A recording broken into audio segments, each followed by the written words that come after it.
मंत्रालय के committee room में मेरे साथ उपस्थित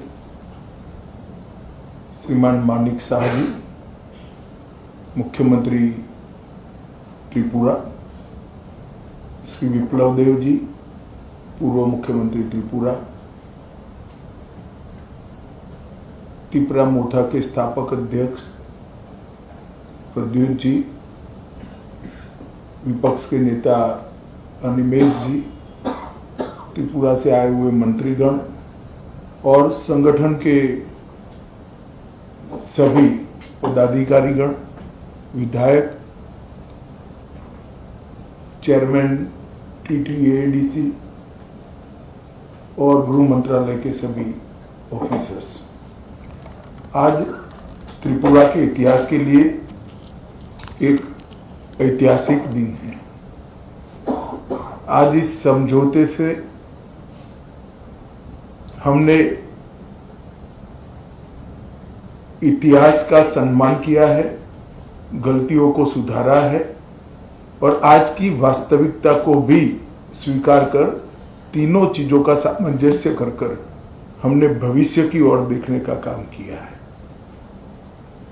इतिहास जो है उसको कोई बदल नहीं सकता, मगर उसमें जो गलतियां हुई है इसको सीख कर आज की वास्तविकताओं को नजर में रखकर हम आगे जरूर बढ़ सकते हैं।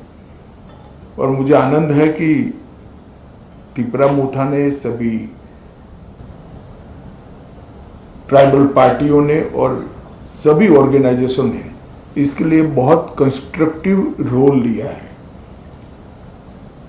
और भारतीय जनता पार्टी की त्रिपुरा सरकार ने भी शुरू से इसके लिए प्रयास किया। विप्लव जी उपस्थित है, मानिक शाह जी यहाँ उपस्थित है। मानिक शाह जी ने भी बड़े इंटरेस्ट से बारीकियों में इसको स्टडी कर अंजाम तक पहुंचाने में बड़ी अच्छी भूमिका अदा की है। मुझे विश्वास है कि मोदी जी जो विकसित भारत का स्वप्न लेकर चले हैं, वो स्वप्न में त्रिपुरा भी अपने योगदान के लिए भी कटिबद्ध होगा और अपने हिस्से के लिए भी कटिबद्ध होगा। जब विकसित भारत बनेगा उस वक्त त्रिपुरा भी विकसित त्रिपुरा के रूप में आगे पर स्वप्नों के साथ आगे बढ़ेगा। प्रधानमंत्री जी के नेतृत्व में गृह मंत्रालय ने उग्रवाद मुक्त, हिंसा मुक्त और विवाद मुक्त नॉर्थ ईस्ट की कल्पना को साकार करने का प्रयास किया है। हमने ढेर सारे संगठनों से बात की, सरेंडर्स भी बहुत हुए।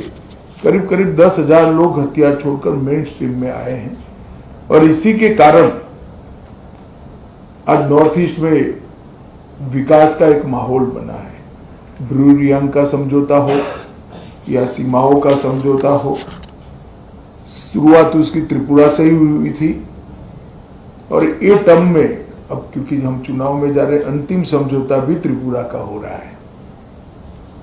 2019 में NLFT SD के साथ समझौता हुआ था, 20 में ब्रू समझौता हुआ, 20 में बोडो समझौता हुआ, 21 में कार्बी समझौता हुआ, 22 में आदिवासी समझौता हुआ, 22 में असम मेघालय अंतर्राज्यीय सीमा का समझौता हुआ, 23 में असम अरुणाचल अंतर्राज्यीय सीमा का समझौता हुआ, 2023 में दिमासा शांति समझौता हुआ, 2023 में UNLF का समझौता हुआ और 2023 में ही उल्फा का समझौता हुआ और अब ये समझौता हो रहा है। तो कुल मिलाकर 11 अलग अलग प्रकार के सीमाओं से जुड़े हुए, अपनी पहचान से जुड़े हुए, अपनी संस्कृति और भाषा के लेकर संघर्ष करने वाले सभी के साथ सामंजस्य पूर्वक बात कर हमने संघर्ष को समाप्त करने की दिशा में काम किया है। मुझे बहुत आनंद है कि आज त्रिपुरा, हम विवाद मुक्त त्रिपुरा की ओर आज से आगे बढ़े हैं। मैं प्रद्युत देव जी को बहुत बहुत धन्यवाद करना चाहता हूं। भारत का इतिहास है, जब विभाजन की विभीषिका पूरा देश झेल रहा था, तब बांग्लादेश के सभी हिंदू परिवारों को शरण देने का काम आपके दादा ने किया था। महात्मा गांधी की अपील को उन्होंने सम्मान किया था, मगर बाद में कुछ ऐसी बातें हुई कि एक मतभेद भी हुए, थोड़े संघर्ष भी हुए। आज सभी लोग एक साथ मिलकर आगे बढ़ने का निर्णय कर आगे बढ़ रहे हैं। उस वक्त मैं इतना विश्वास दिलाना चाहता हूं कि आपके अधिकारों के लिए आपको कभी अब संघर्ष नहीं करना पड़ेगा। भारत सरकार 2 कदम आगे उठकर सभी के अधिकारों की रक्षा करे। अधिकार